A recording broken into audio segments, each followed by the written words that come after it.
The giant space station called Nexus Prime floated in the darkness between stars. It was bigger than most cities on Earth. Ships from all over the galaxy docked at its many ports. Today, the station buzzed with activity. The Galactic Council was meeting, and everyone knew something big was about to happen. Ambassador Kang Wu walked through the station's long halls with his team. His boots clicked on the metal floor. Behind him followed Admiral Park Hana, a tall woman with sharp eyes who commanded Earth's space fleet. Next to her walked Chief Scientist Li Day, carrying a datapad full of information about human achievements. These 3 humans had made this trip many times before. Each time they came to defend their people against complaints from alien races. Each time the complaints got worse. Today felt different. Today felt final. They entered the main council chamber. The room was enormous, with seats arranged in circles going up to the ceiling. Each alien race had their own section. The crystal beings, called Vorthak, sat in one area, their bodies making soft chiming sounds when they moved. The gas creatures known as Nephri floated in special tanks filled with their home atmosphere. The ancient Eldari, who looked like tall, thin humans with glowing eyes, sat in the highest seats. Kang Wu took his place at the human desk in the center of the room. He had done this so many times that he knew exactly where to sit. But this time, something felt wrong.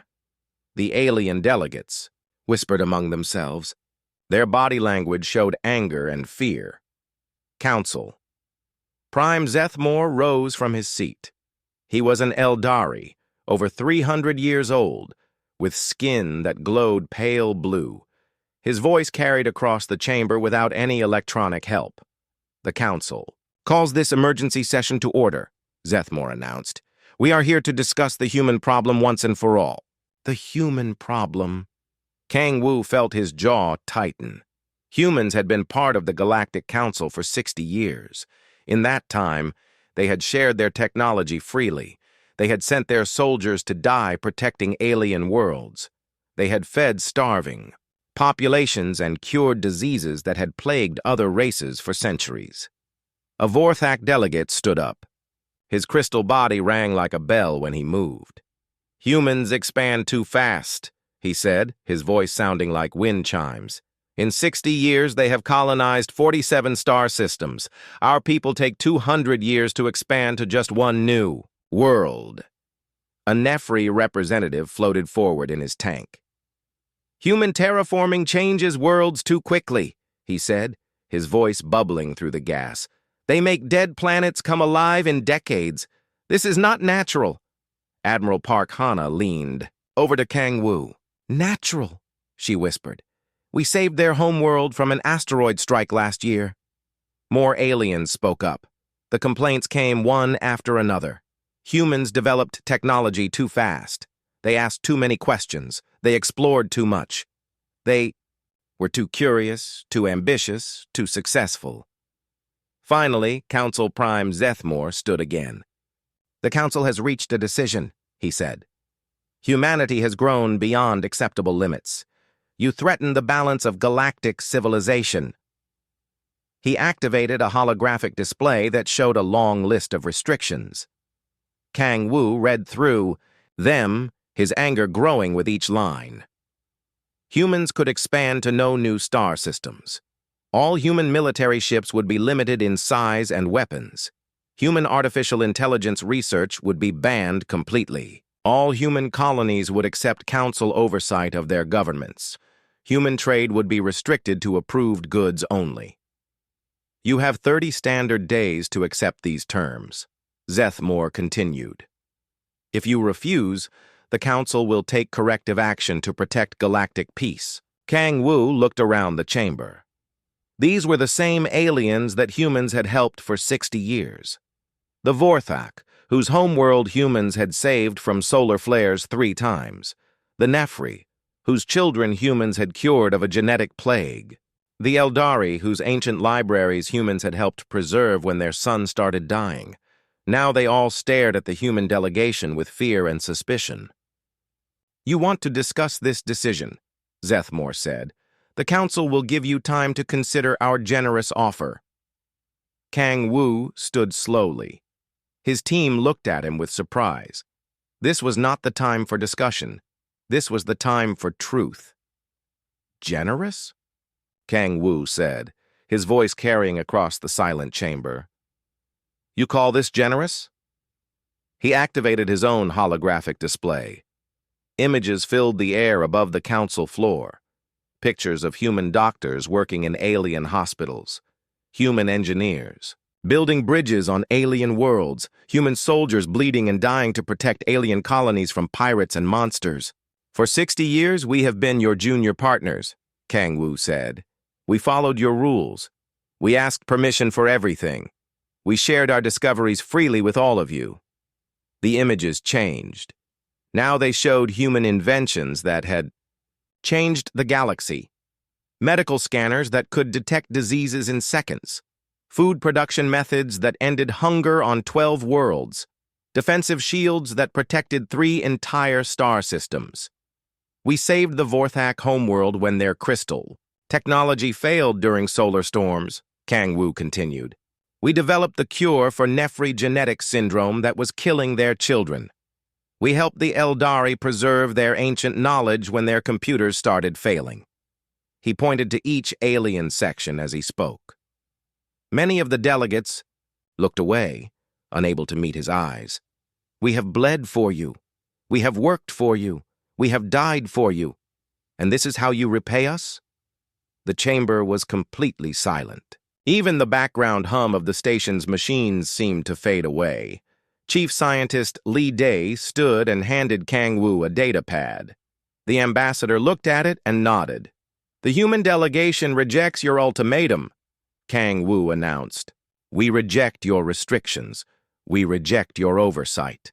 We reject your authority over human affairs. Shocked sounds filled the chamber. Crystals chimed frantically. Gas bubbled in alarm. Even the usually calm Eldari made hissing noises. Furthermore, Kang Wu continued, his voice rising above the noise, humanity formally withdraws from the Galactic Council effective immediately. The chamber erupted in chaos. Aliens jumped from their seats, shouting in dozens of different languages. Zethmore banged his ceremonial staff, trying to restore order. Admiral Park Hana stepped forward. Her voice was cold and clear. All human. Personnel and assets will be evacuated from Council space within 10 days, she announced. After that, we consider this relationship terminated. She pressed a button on her uniform. Far away, human ships throughout the galaxy received a coded signal. The evacuation had begun. Chief Scientist Li Day looked at the panicking aliens and smiled grimly. You have no idea what you just unleashed, he said quietly. The human delegation turned and walked out of the chamber. Behind them, the Galactic Council dissolved into chaos and confusion. None of them understood what had just happened. They thought they were solving a problem. Instead, they had just made the biggest mistake in galactic history. The signal reached every human ship, station, and colony at the same time. 3 simple words appeared on screens across the galaxy. Protocol 7 active. Captain Yoon Jae received the message while commanding the cargo fleet near Antares 7th. He had been expecting it for weeks. The political situation was getting worse, and smart humans had been preparing for this day. All ships, this is Fleet Command, Yoon Jae announced over the communication system. Begin immediate evacuation procedures. We're going home. Within hours, the largest evacuation in galactic history began. Human ships appeared at every human settlement in Council space. They moved with purpose and speed that amazed alien observers. On Antares the 7th, Dr. Kim Soo was packing the last of her medical research when the Vorthak administrator burst into her laboratory. Krextal's crystal body was vibrating with panic, making high-pitched ringing sounds. Dr. Kim, you cannot leave, Krextal said, his voice shaking. The medical center treats patients from 17 different species. Without human doctors, thousands will die. Kim Soo looked up from the container she was sealing. Inside were data crystals containing cures for genetic diseases, that had plagued alien races for centuries, research that had taken human scientists 40 years to complete. "You voted to restrict us," she said calmly. "You decided we were too dangerous to trust. This medical center, our research, our knowledge, it all came with our membership in the council. We're taking it with us." Krextal's crystal form dimmed with despair. "But the patients in the intensive care ward need human technology to survive. The treatment for Vorthak crystal syndrome only works with human equipment." "Then you should have thought of that before you voted against us," Kim Soo replied. She sealed the last container and called for the transport team. "Everything human-made in this facility will be removed or shut down within 6 days." Similar scenes played out across council space. Human agricultural stations that fed entire star systems began shutting down their operations. The farming techniques that had turned barren worlds into garden planets were carefully erased from computer systems. On the mining world of Kepler 438c, engineer Choi Bin supervised the removal of human extraction equipment. The mining operation produced rare metals that were essential for alien spaceship construction. Without human technology, the aliens would have to return to primitive mining methods that produced 1/10 the output. The alien workers watched in confusion as humans dismantled machines that had been running perfectly for decades. "Why are you taking everything?" asked a Nefri supervisor, floating anxiously in his environmental suit. "Because we built it," Choi Bin answered simply. "Every innovation, every improvement, every efficiency gain that came from human minds and human work. You wanted us gone, so we're taking our contributions with us." The most shocking evacuations happened at the military bases. General Omin commanded the withdrawal of human forces from Forward Base Alpha, the main defense station, protecting the Outer Rim systems. The base had been humanity's pride for 20 years. Human ships patrolled the dangerous border regions, fighting off pirates and protecting alien colonies from raiders. The quick response fleet stationed there had saved dozens of worlds from destruction. As the human ships prepared to leave, desperate, communications came from alien commanders who had served alongside human forces for years. Commander Thel Una of the Nefri Defense Force sent a personal message to General Omin. "General, we have fought together for 8 years.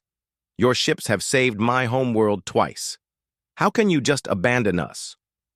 Omin's response was broadcast on open military channels for all to hear.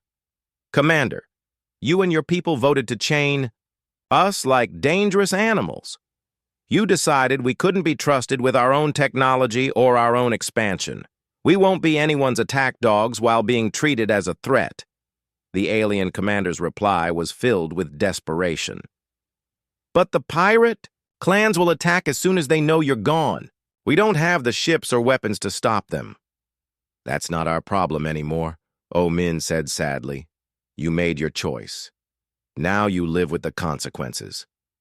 The most devastating moment came when the humans activated something called Protocol 7.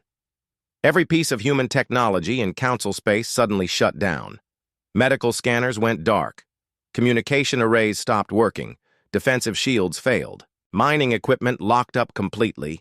Emergency messages flooded council communication networks as alien worlds found themselves cut off from the technology they had depended on for decades. On the council station Nexus Prime, Eldari technicians worked frantically to understand what had happened.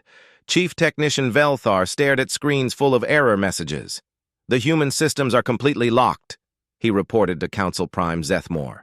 "Every device, every program, every piece of equipment they ever installed has activated some kind of encryption. We cannot access any of it." Zethmore felt a chill run down his spine. "Can we break the encryption?" Velthar's glowing eyes dimmed. "The encryption is beyond anything we have ever seen.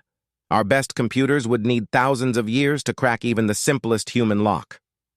Meanwhile, the human evacuation continued with mechanical precision. Transport ships arrived exactly on schedule at every human facility. Personnel were evacuated in order of priority. Essential equipment was packed and removed. Everything else was destroyed or locked down. Captain Park Sung commanded one of the evacuation fleets removing human civilians from the Rigel system. As his ships loaded the last families, he received a communication from the local Vorthak governor. "Captain Park, please reconsider," the governor pleaded. "Our children attend human schools. Our sick rely on human hospitals. Our economy depends on human trade. Without you, our colony will collapse." Park Sung watched as human children said goodbye to their alien friends. Many were crying. These families had lived in council space for generations. But the decision had been made. "Governor, we offered partnership and friendship," Park Sung replied. "You chose suspicion and control instead. We're leaving peacefully, but we're leaving completely." As the evacuation entered its final days, alien leaders began to understand the true scope of human integration into galactic society. Humans hadn't just been members of the council. They had been the backbone of galactic civilization. Transportation networks relied on human logistics systems. Trade routes used human navigation technology. Emergency response depended on human quick reaction capabilities. Scientific research used human analytical methods. Council Prime Zethmore stood in his office, staring at reports from across council space. Food shortages were already beginning on worlds that depended on human agricultural stations. 3 different systems had suffered complete communication blackouts when human relay stations shut down. His aide, a young Eldari named Morthan, entered with more bad news. The Vorthak are reporting critical failures in their crystal technology. The Nefri say their gas processing plants have stopped working. The Outer Rim colonies are begging for protection that we cannot provide. Zethmore closed his eyes. How did we become so dependent on them? Because they were reliable, Morthan answered. For 60 years, whenever there was a problem, humans solved it. When there was a crisis, humans responded. When we needed something done quickly and efficiently, we called the humans. On the final day of evacuation, Engineer Choi Bin stood on the observation deck of the last human transport leaving council space. Below him, the lights of alien cities grew dim as human-maintained power systems shut down one by one. He activated his personal communicator and sent a message to the galaxy. Every innovation we shared, every life we saved, every world we protected. We did it as partners, but partners don't vote to cage each other. You'll have to solve your own problems now. The human fleet jumped to hyperspace, leaving council space empty of human presence for the first time in 60 years. Behind them, they left a galaxy that was just beginning to understand what it had lost. In the silence that followed, alien leaders across the galaxy began to realize they had made a terrible mistake. But it was too late to take back their votes. Too late to change their minds. The humans were gone, and they had taken their miracles with them. 6 months after the humans left, the galaxy began to fall apart. The first crisis hit the Vorthak homeworld when their star released a massive solar flare.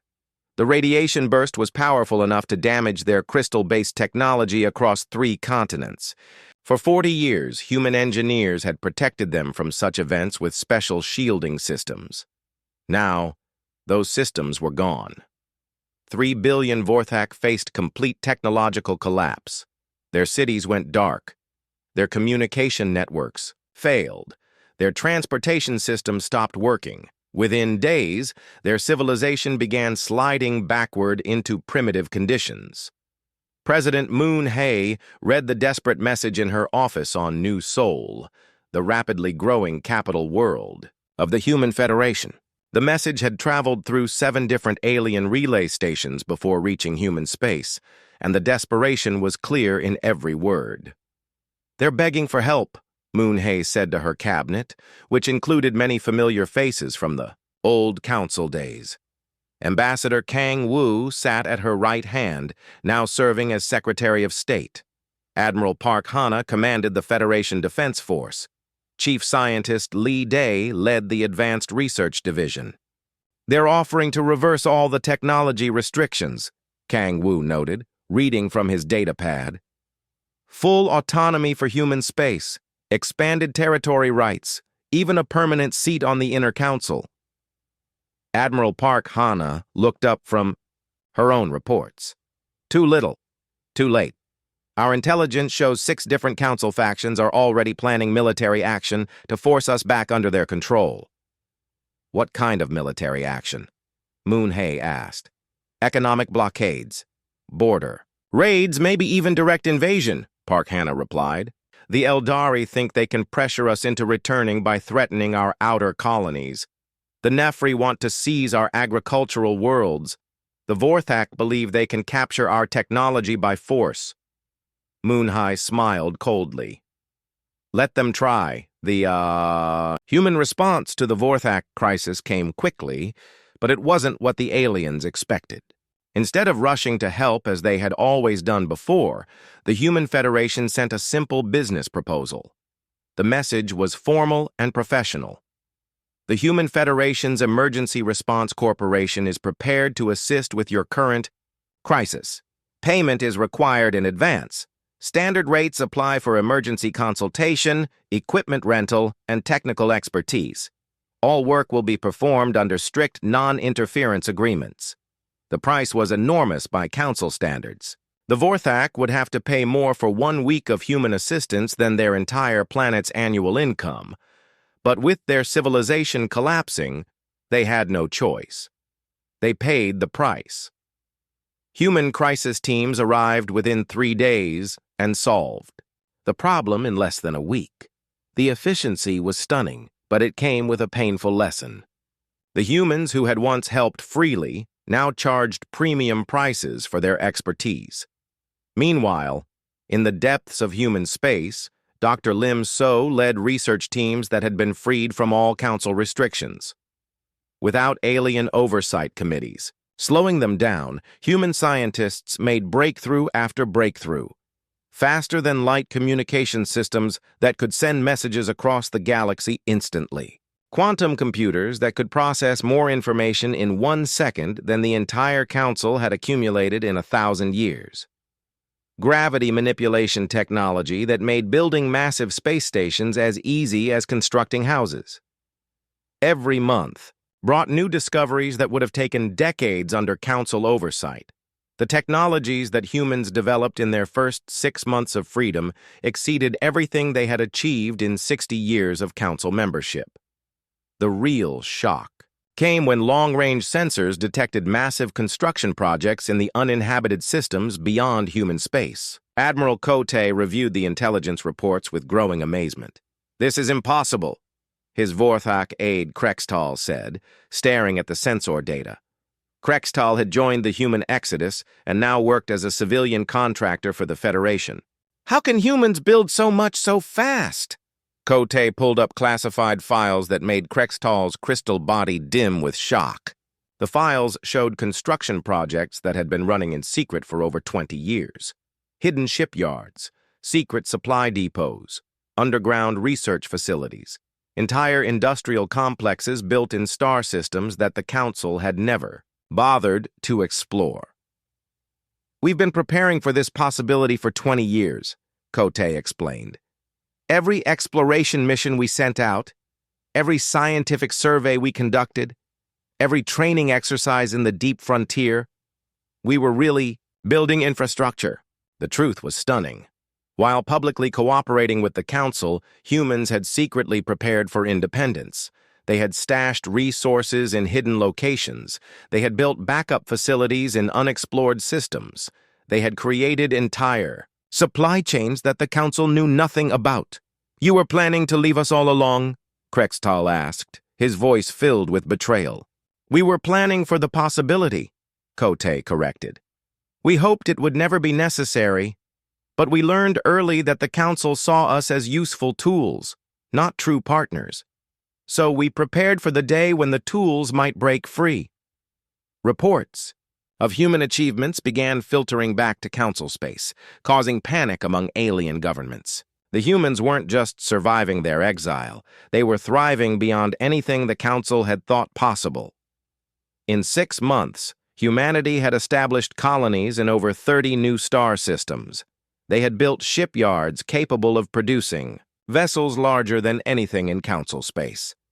Most disturbing of all, they had begun construction of something called a ring world, a massive artificial habitat built around a captured star. Council Prime Zethmore called an emergency session to discuss the reports. The mood in the chamber was very different from the confident accusations of 6 months ago. Now alien delegates spoke in worried whispers about human achievements that seemed impossible. Our intelligence suggests that human technological advancement has accelerated far beyond our projections, reported Eldari scientist Velthar. They appear to possess manufacturing capabilities that exceed our understanding. How is this possible? Demanded a Nefri representative. 6 months ago, they were junior members of our council. Now they act like they're the dominant power in the galaxy. Velthar's glowing eyes dimmed with embarrassment. We underestimated their capabilities. We also underestimated how much our restrictions were holding them back. Without council oversight, human innovation has increased by approximately 500%. The numbers were sobering. Human space now covered 80 star systems compared to the 47 they had controlled as council members. Their exploration fleets were pushing into regions of the galaxy that the Council had never even attempted to reach. Most disturbing, they seemed to possess faster-than-light travel methods that were far superior to anything the Council understood. As the crisis deepened, individual alien species began reaching out to humanity in secret. The proud Vorthak offered rare crystal matrices in exchange for technological assistance. The Nefri promised exclusive mining rights for human intervention in their ongoing plague crisis. Even some Eldari factions quietly approached human representatives with offers of ancient knowledge. Each deal was negotiated as a business transaction between equals. The humans drove hard bargains, but delivered exactly what they promised. The contrast with the Council's slow, bureaucratic methods became painfully obvious as human solutions proved faster, more effective, and more permanent. The most humbling moment came when the Outer Rim colonies, now completely defenseless without human protection, were overrun by pirate fleets. 3 entire star systems fell to raiders in a single week. The colonies that humans had protected for decades were now burning while the Council argued about response protocols. "Where is our quick response fleet?" demanded the governor of Rigel 7 as his cities were bombarded from orbit. "The humans took it when they left," admitted Admiral Theluna of the Nefri Defense Force. "Without their ships and crews, we don't have the capability to respond to multiple threats simultaneously." The governor's response was bitter. "Then we should have thought of that before we voted to exile them." President Moonhay received reports of the Outer Rim disasters with sadness but no surprise. "They're reaping what they sowed," she told her cabinet. "We offered them partnership and protection. They chose suspicion and control instead." "Some of the individual colonies are asking for help directly," Ambassador Kang Wu reported. "They're willing to pay our standard rates for protection services." "Then we'll protect them," Moonhay decided. "But as customers, not as subjects. Anyone who wants human protection can hire us. Anyone who wants human technology can buy it. But we'll never again pretend to be junior partners in someone else's empire." As reports of the galaxy's problems reached human space, there was little sympathy among the Federation's citizens.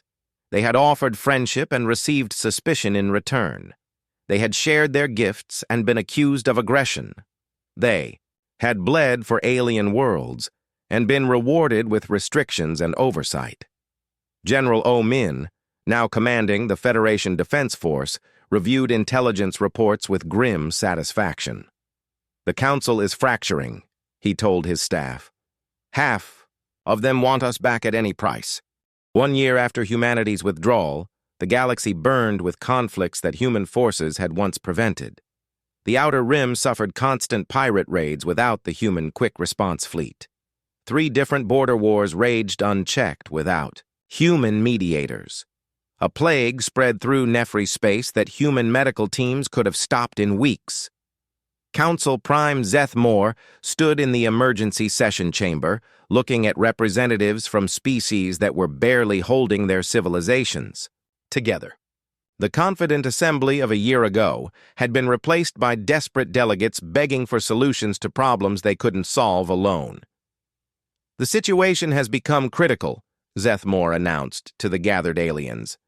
"Without human assistance, our collective security has collapsed. Our economies are failing. Our technology is deteriorating." The Eldari representative Velthar spoke for many when he admitted the truth they had all been avoiding. "We gravely underestimated both human capabilities and our dependence on their expertise. Our preliminary assessments suggest that human technological advancement has accelerated exponentially since their withdrawal." The intelligence reports were sobering. Human space now encompassed over 100 star systems. Their shipyards were producing vessels using technologies that seemed impossible. Most disturbing of all, their exploration fleets were moving into previously uncharted regions at a pace that suggested they possessed capabilities far beyond anything the Council understood. Fleet Commander Yu Jun led one such human exploration mission, pushing deep into the dangerous galactic core regions that the Council had declared impossibly hazardous. His ship, Indomitable Spirit, used new human-developed shielding that made radiation and gravitational anomalies irrelevant. In 3 months, Yu Jun's team mapped more of the galactic core than the Council had managed in 3 centuries of careful exploration. They discovered 17 new star systems, 3 of which contained worlds suitable for colonization. More importantly, they found something that changed everything. "Command, this is Explorer 1. Yu Jun reported over the quantum communication system that allowed instant contact across any distance. "We've discovered a derelict installation in the Sagittarius sector. Architecture is consistent with precursor civilization." The precursors were the ancient race that had vanished 1,000,000 years ago, leaving behind only mysterious ruins and impossible technologies. Every discovery of precursor artifacts had advanced galactic civilization by centuries. And now humans had found a complete installation. "Copy that, Explorer 1, came the response from Federation Command. "Secure the site and begin preliminary investigation. Priority Alpha protocols are in effect." In the old days, such a discovery would have been reported immediately to the Council's Archaeological Division. Teams from every member species would have worked together to unlock the ancient secrets. Now, the find went directly to human research teams, and the aliens would never even know it existed. The Council's attempts to re-establish contact with humanity were met with polite but firm rejection. Ambassador Kang Wu, now serving as the Federation's Secretary of State, responded to their overtures with formal diplomatic notes. "The Human Federation is willing to discuss trade agreements and mutual defense pacts with individual member species," his latest message read. "However, we do not recognize the Council's authority over human affairs. Any future relationships will be conducted on the basis of equality and mutual benefit." The message was clear. Humanity would deal with alien species as equals or not at all. The days of accepting junior status in someone else's empire were over forever. As the year progressed, individual species began secretly reaching out to humanity for aid, offering increasingly desperate terms. The Vorthak, whose homeworld had been saved from the solar flare crisis, quietly approached human representatives with an offer of complete access to their crystal matrix technology in exchange for ongoing protection services. The negotiations took place on a neutral space station in the border region between human and council space. Vorthak Administrator Krextal, who had worked with humans for years, led their delegation. "We are prepared to offer full technological partnership," Krextal announced, his crystal body chiming nervously. "Complete access to our crystal growing techniques, our harmonic resonance technology, our quantum storage methods. In exchange, we ask for protection from pirate raids and assistance with technological maintenance. The human negotiator, Trade Representative Kim Min, reviewed the offer with professional detachment. The Federation appreciates your proposal. However, our standard protection contracts require exclusive agreements. You would need to withdraw from Council military arrangements and accept Federation oversight of your defense systems. Krextal's crystalline form dimmed with distress. You're asking us to choose between the Council and the Federation. We're offering you the same choice you offered us a year ago, Kim Min replied. Restricted partnership with the Council or full partnership with us. You can't have both. Similar negotiations were taking place across the galaxy. The Nefri offered exclusive mining rights to rare gas planets in exchange for human intervention in their plague crisis. Several Eldari factions quietly approached human representatives with offers of access to their ancient libraries in exchange for modern technology. Each deal was negotiated as a partnership between equals, with humanity, driving hard bargains but delivering exactly what they promised. The contrast with the Council's bureaucratic inefficiency became stark as human solutions proved faster, more effective, and more permanent than anything the traditional galactic government could provide. The most shocking discovery came when human deep space scouts encountered an entirely unknown civilization in the galactic rim regions. The Cathari were an advanced species that had been avoiding contact with the Council for centuries, viewing the galactic government as too restrictive and controlling. Captain Li Bo commanded the first human ship to make contact with a Cathari vessel. The meeting took place in the neutral space between galaxies, far from any Council territory. Your species interests us, the Cathari commander told Li Bo through translation equipment. We have observed the recent changes in galactic politics with great interest. The Council's treatment of your people confirms our decision to avoid their organization. What kind of technology do your people possess? Li Bo asked, though he suspected the answer would be impressive. We have mastered dimensional folding, temporal manipulation, and consciousness transfer, the Cathari replied. Technologies that the Council banned centuries ago as too dangerous. We understand that humans have no such restrictions on their research. Within months, the Human Federation had established formal diplomatic relations with the Cathari. Technology exchanges began immediately, with both species benefiting from shared knowledge. The partnership represented something the Council had never achieved: contact with a truly advanced civilization that viewed humans as equals. News of the Cathari alliance sent shockwaves through Council space. Intelligence reports suggested that the unknown aliens possessed technologies that made even human achievements look primitive, and they had chosen to ally with humanity instead of the established galactic government. How did we lose control of the situation so completely? Council Prime Zethmore asked his advisors during a private meeting. 1 year ago, we were the undisputed authority in this galaxy. Now we're watching human alliances form with civilizations we didn't even know existed. Eldari Intelligence Chief more than provided the painful answer. We never had as much control as we thought. The humans have made contact with 47 different species that were previously unknown to us. Many of them avoided the Council because they viewed our regulations as too restrictive. You're saying there's an entire shadow galaxy of civilizations that we never knew about? Yes, and they all prefer dealing with humans because humans offer partnership instead of oversight.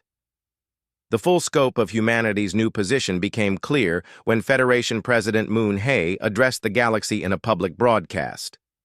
Standing in the command center of New Horizons Station, humanity's first completed ring world, she spoke to representatives from over 200 different species.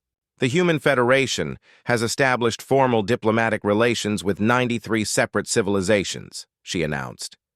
Our territory now encompasses 120 star systems, with colonies being established in 30 more. Our Technological partnerships spanned the entire galaxy. The numbers were staggering.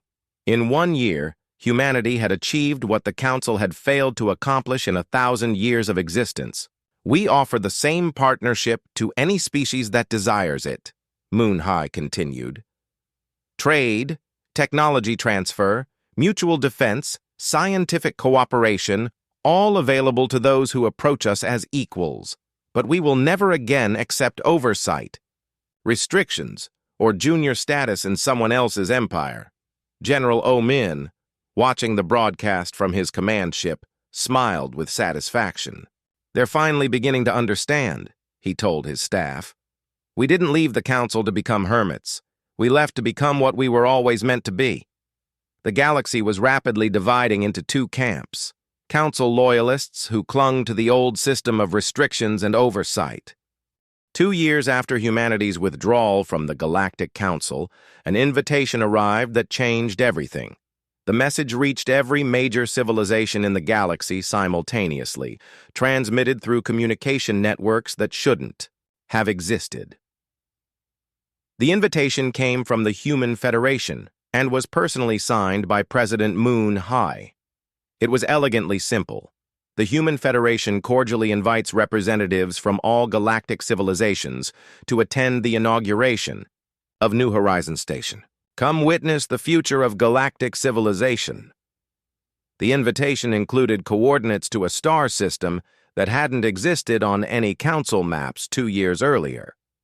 Long-range sensors confirmed something impossible. Humans had built a massive artificial structure around a brown dwarf star, creating a space habitat larger than most planets.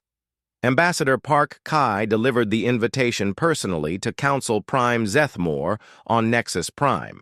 The young human diplomat stood in the same chamber where Kang Wu had announced humanity's withdrawal 2 years ago, but now he represented something entirely different. The Federation extends this invitation with no political strings attached, Park Key explained. Attendance implies no obligations and requires no commitments. Consider it a demonstration of what galactic civilization can achieve when restrictions are removed. Zethmore studied the invitation with growing unease. The technology required to build the structure described in the attached technical data was beyond anything the Council possessed. This seems impossible. How can humans construct something of this magnitude in just 2 years? Park Key smiled politely. Perhaps you should see for yourself. The decision to attend was not easy for the Council. Many members viewed it as legitimizing humanity's rebellion. Others feared it was a trap designed to humiliate them, but curiosity and desperation won out over pride. Council Prime Zethmore led the largest alien delegation in galactic history aboard the Council flagship Unity. Representatives from every major species accompanied him, along with scientists, military observers, and intelligence analysts. They needed to understand what humanity had become. The journey to the coordinates took them beyond the edges of known space, into regions that Council maps marked as unexplored and dangerous. But as they approached the target system, their sensors began detecting something extraordinary. Impossible, whispered Eldari Chief Scientist Velthar, staring at his instruments. The energy readings suggest a Class 3 civilization, but 2 years ago this system was empty space.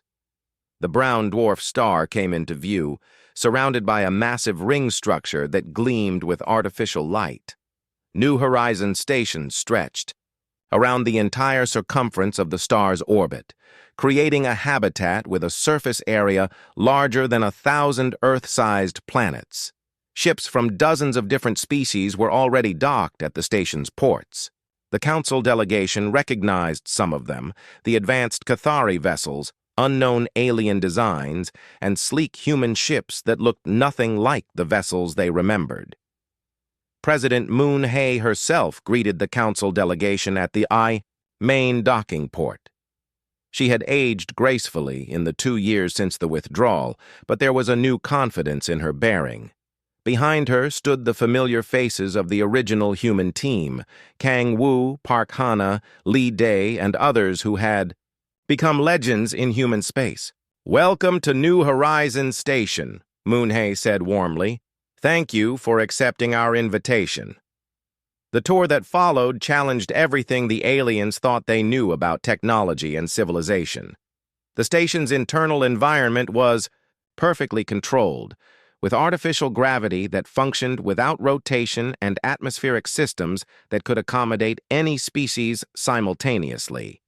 Dr. Kim Soo, now director of the Federation Medical Institute, demonstrated healing technologies that had eliminated aging and most diseases among humans. Patients with injuries that would have been fatal 2 years ago were walking around perfectly healthy, within hours of treatment. "This is impossible," gasped a Vorthak medical observer, watching human doctors regrow severed limbs using advanced regeneration chambers. "Our crystal-based healing takes months to achieve similar results." "Nothing is impossible when you're not restricted by artificial limitations," Kim Soo replied. "Human medical research has advanced more in 2 years of freedom than in 60 years of council oversight." Chief Scientist Lee Day, now heading the Federation's Advanced Research Division, showed the alien delegates quantum computers that processed information faster than entire council networks. The machines could simulate the behavior of entire star systems in real time, predicting stellar evolution millions of years into the future. "Your computational power exceeds our best estimates by several orders of magnitude," admitted Eldari, scientist Morthan, studying the quantum processing arrays with growing amazement. "We're just getting started," Lee Day smiled. "Wait until you see what we're building in the Andromeda sector." The most shocking revelation came in the station's central command center, where Admiral Ko Tae stood before a massive holographic display showing the entire galaxy. Red markers indicated council space, which now looked small and isolated in one arm of the galaxy. Blue markers showed human territory, which had expanded to encompass nearly a quarter of known space.